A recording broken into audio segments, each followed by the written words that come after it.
জয় মা তারা, জয় গুরু বন্দে। গল্পকথায় তারাপীঠে আপনাদের সুস্বাগতম।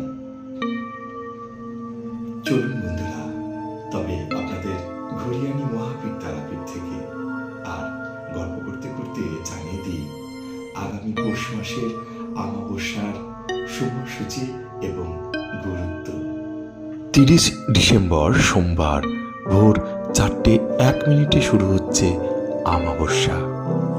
থাকছে 31 ডিসেম্বর ভোর রাত 3:56 পর্যন্ত।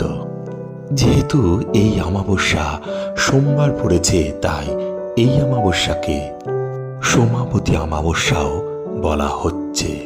এই অমাবস্যায় তারামায়ের পুজো আনন্দ মনে দিলে আপনাদের সকল বাধা নির্বিঘ্নে কেটে যাবে। জয় মাতা, জয় মাতা, জয় মা।